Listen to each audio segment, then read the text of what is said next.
Hello everyone. आज हम लोग साइंस के सेट वन के कोड नंबर 31/3/1 के आंसर शीट देखने जा रहे हैं एमसीक्यू के। आइए देखते हैं फर्स्ट क्वेश्चन।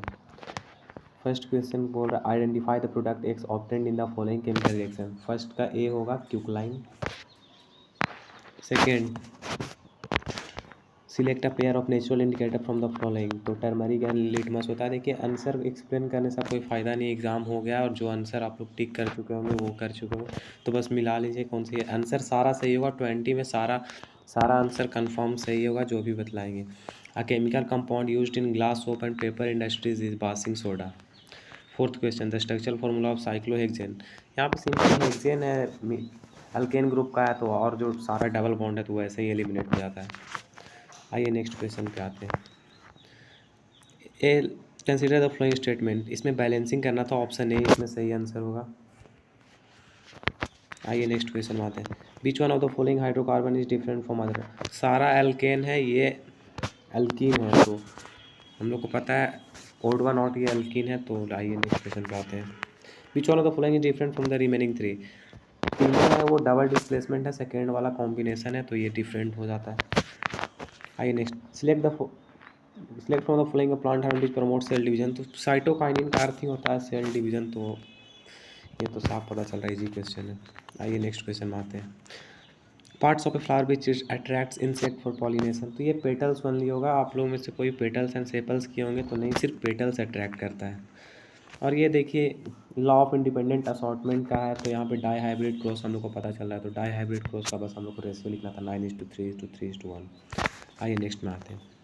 हाँ, इसमें राइट यहाँ पे फर्स्ट ऑप्शन में आप लोग कुछ कर दिए होंगे, लेकिन नहीं ये नहीं होगा। बी सही है, लेफ्ट आर्ट्रियम से लेफ्ट वेंट्रिकल में जाता है, उसके बाद different parts of the body में जाता है। और सी भी सही है, right atrium deoxygenated blood receive करता है वेना कावा के द्वारा।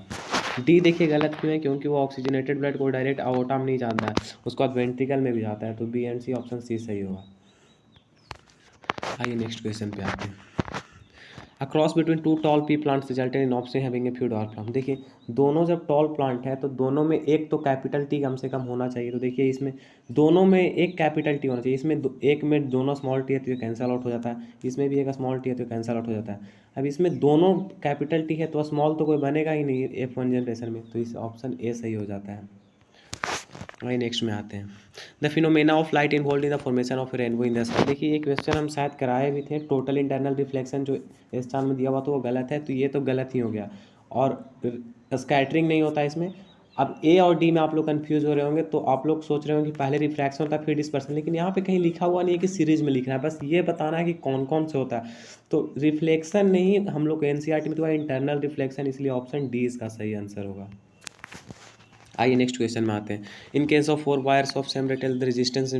तो देखिए हम लोग को पता है जिसका एरिया ज़्यादा रहेगा तो उसका रेजिस्टेंस कम होगा, इन्वर्सली प्रोपोर्शनल है। तो अब देखिए इसको कैलकुलेशन करने का यहाँ कोई फ़ायदा नहीं है, तो बस आंसर बतला दे रहे हैं, ऑप्शन डी होगा। आप लोग कैलकुलेट कर चुके होंगे और कर भी सकते हैं, अगर श्योर करना है आंसर यही होगा।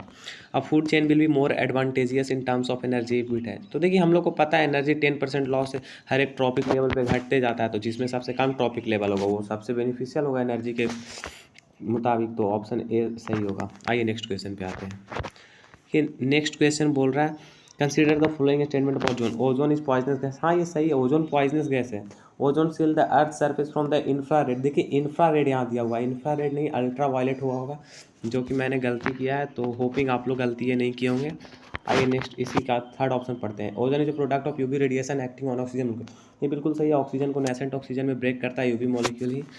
और ये बोल रहा है lower level of earth atmosphere पर ओजोन बहुत इसेंशियल फंक्शन करता है। नहीं, ओजोन तो नीचे बहुत ही हार्मफुल होता है, पॉइजनस एक्ट करता है, इसलिए और इसका आंसर सॉरी ए ना हो करके ए एंड सी होगा, मतलब ऑप्शन बी होगा। आइए नेक्स्ट क्वेश्चन पे आते हैं। ये एक असर्शन रीजन टाइप क्वेश्चन है। ये बोल रहा है a piece of zinc metals get reddish brown coating when kept in copper sulphate solution for some time. हाँ सही है, क्योंकि जिंक जब कॉपर सल्फेट को रिप्लेस करेगा, जिंक सल्फेट का एक कलरलेस सॉल्यूशन बनाएगा, और कॉपर होगा जो जिंक के स्ट्रिप पर स्टिक कर जाएगा, जो रेडिश ब्राउन कलर का होगा। तो ये सही है, ट्रू है। Copper is more reactive than metal and zinc. अगर कॉपर जिंक से ज़्यादा होगा तो रिएक्ट ही नहीं करेगा, इसलिए ये तो फॉल्स है, ऑप्शन सी इसका हो जाएगा। आइए, सॉरी, आइए नेक्स्ट क्वेश्चन पे आते हैं।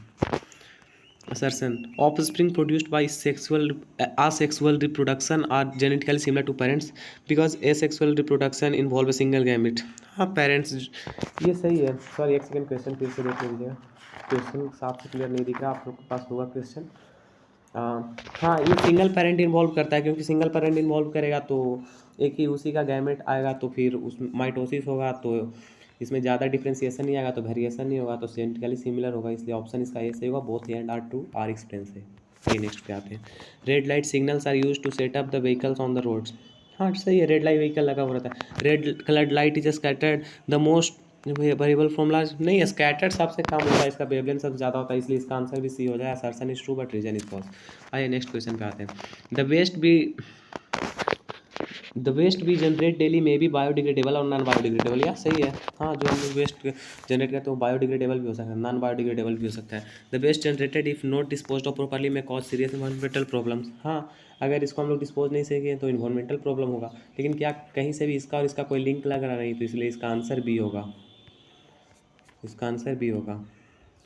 और अगर आप सेक्शन बी या सी का भी आंसर चाहते हैं तो कमेंट कर सकते हैं। Thank you very much.